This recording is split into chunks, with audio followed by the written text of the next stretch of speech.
Notre objectif, c'est de nous développer, de travailler de plus en plus vers les professionnels que sont les architectes.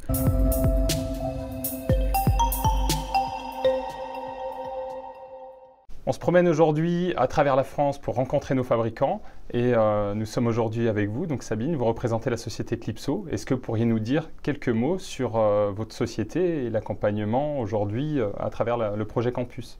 Bonjour Franck, je suis ravie de vous recevoir chez Clipso aujourd'hui dans votre pérégrination de découverte des entreprises. Clipso est une entreprise familiale créée par Monsieur Geiss il y a une vingtaine d'années, aujourd'hui dirigée par son épouse Madame Catherine Geiss. Monsieur Geiss était le concepteur du principe Clipso. Clipso est donc un fabricant de textiles techniques de base polyester enduit de polyuréthane qui existe en 5 mètres de lèse, donc ce qui permet de traiter des très grands volumes. Il est aujourd'hui décliné en mur, en plafond, mais également en cadre, en totem, en cloison, en séparateur de bureau. Nous sommes fiers de proposer des textiles qui sont aujourd'hui respectueux de l'environnement, qui répondent à quantité de besoins de tous les acteurs du bâtiment et de l'aménagement intérieur, aux architectes, aux acousticiens, aux décorateurs d'intérieur, aux designers, aux agenceurs. Il peut traiter aussi des problématiques acoustiques en même temps que décoratives. Ce sont des toiles, comme nous le disons dans notre jargon, tendues à froid, c'est-à-dire que c'est une installation à température ambiante avec donc un minimum de nuisance, pas d'odeur, pas de salissure, pas d'énergie ou très peu, pas d'électricité ou très peu, pas d'eau, pas de poussière. Une fois que l'installation est terminée, chez une personne, elle bénéficie immédiatement de son lieu. Ce sont des produits qui bénéficient des labels A+, et du label Green Guard Gold, qui sont aussi des certificats et des labels qui sont très importants et qui sont les garants de la qualité de nos produits dans ce domaine.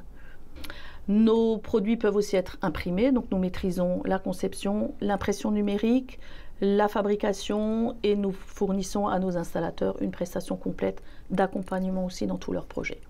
Quels sont les exemples de projets justement qu'on puisse un peu illustrer aujourd'hui à notre audience? On se targue aujourd'hui, on est même fiers de faire aussi bien des très petits projets que des très grands projets, comme par exemple le centre d'entraînement de la Fédération française de tennis à Roland-Garros, la piscine olympique de Monaco, des hôtels de grandes marques type Novotel, Mercure, Club Med, mais également des boutiques. Nous travaillons pour des très grandes marques comme Dior, Chanel, Cartier, des marques automobiles comme Ferrari, comme Lamborghini, comme Peugeot, Citroën, mais également chez Monsieur, Madame, tout le monde. Et vos projets, quel est le secteur géographique sur lequel aujourd'hui vous êtes présent? Alors aujourd'hui, nous sommes présents dans le monde entier.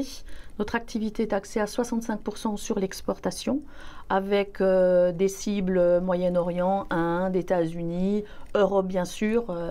Notre marché le plus fort, outre la France, qui est notre fer de lance aujourd'hui, c'est l'Europe, le Benelux, la Suisse. Donc aujourd'hui, Clipso peut être fier d'être présent partout, sur tous les continents et tous les océans presque. Quelles sont vos relations auprès des jeunes architectes, des prescripteurs en général? Notre accompagnement aujourd'hui auprès des prescripteurs, c'est de leur fournir des supports techniques, un accompagnement tout au long du projet par notre bureau d'études, qui a la capacité de les accompagner en rendez-vous, de faire des dossiers techniques, de faire de la préconisation également dans le cadre de différents projets. Eh bien, merci pour toutes ces informations. Si on devait clôturer par un dernier point, qu'est-ce qu'on peut vous apporter avec la Matériothèque Campus et qu'est-ce que vous pouvez attendre de cet avenir de ces étudiants architectes? Alors la Matériothèque, pour ce qui nous concerne, peut nous apporter de la visibilité et de la notoriété, puisque comme je le disais en préambule, nous sommes fabricants, donc jusqu'à il y a quelques années, nous nous positionnions comme un industriel et aujourd'hui nous voulons être plus qu'un industriel, nous voulons apporter du conseil et être en amont et en aval des projets et faire de l'accompagnement. Et la Matériothèque et le fait de toucher des jeunes futurs architectes qui sont donc les futurs acteurs et les futurs décideurs du bâtiment, c'est pour nous un des moyens de parvenir à cet objectif. Bien, merci de nous avoir accueillis aujourd'hui et à très bientôt. Merci à vous.